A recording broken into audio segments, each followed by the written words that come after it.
Yazid সম্পর্কে আমাদের আকীদা কেমন হওয়া উচিত। ইয়াজিদ সম্পর্কে আহলুস সুন্নাহ ওয়াল জামাতের আকীদা এবং বিশ্বাস হলো মধ্যম পন্থা অবলম্বন করা, এবং সেই মধ্যম পন্থাকে ইসলাম সবসময় সমর্থন করে এবং মধ্যম পন্থায় চলার নির্দেশনা আল্লাহ তাআলা আমাদেরকে দিয়েছেন। অর্থাৎ ইয়াজিদকে কেন্দ্র করে এক শ্রেণী মানুষ তাকে তাকফির করে থাকেন এবং তাকে গালমন্দ করে থাকে, তাকে লানত করতে থাকে, অভিশাপ করতে থাকে, যেমনটি শিয়ারা করে থাকে। আবার অপরদিকে খারিজি কিংবা অন্য আরও চরমপন্থী কিছু লোকজন আছেন, যে সমস্ত লোকেরা ইয়াজিদের প্রশংসা করে, তার গুণকীর্তন করে এবং হুসাইন রাদিয়াল্লাহু তাআলার বিপরীতে ইয়াজিদের পক্ষ অবলম্বন করে থাকে।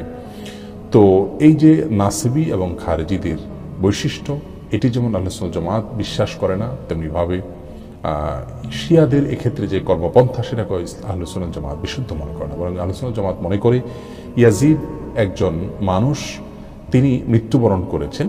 তিনি যদি কোনো অপকর্ম করে থাকেন, খারাপ কাজ করে থাকেন, অন্যায় করে থাকেন, অবশ্যই তিনি তার জন্য আল্লাহর কাছে জবাবদিহিতার মুখোমুখি হবেন। কিন্তু কোনো মানুষের মৃত্যুর পর তাকে নিয়ে গালমন্দ করা, তাকে নিয়ে লানত বর্ষণ করা, প্রাণতৃষ্ণী করা, অভিশাপ দেওয়া, এটা ইসলামী শিক্ষার পরিপন্থী।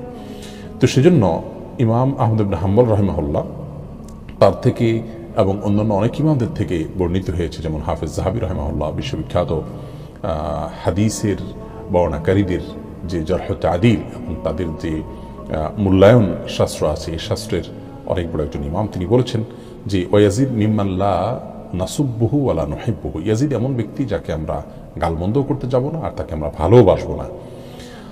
আর একই কথা ইবনে তাইমিয়া রাহিমাহুল্লাহ অনেকেই বলেছেন, ইমাম মোল্লা আলী কারি রাহিমাহুল্লাহ থেকেও একই কথা বর্ণিত হয়েছে। অতএব ইয়াজিদ সম্পর্কে আহলে সুন্নাত জামাতের বিশ্বাস হলো যে তিনি এমন একজন মানুষ ছিলেন যিনি অনেক উন্নত অর্জনের মতো অনেক পাপের কাজ করেছেন। হোসেন রাদিয়াল্লাহু তাআলাকে হত্যার জন্য যদি তিনি নির্দেশ করে থাকেন, তাহলে তিনি অনেক বড় মাপের ফাসেক এবং সন্দেহাতীতভাবে আমাদের ঘৃণার পাত্র। একজন ইমানদার হিসাবে আমাদের প্রত্যেককে এই বিশ্বাস লালন করতে হবে।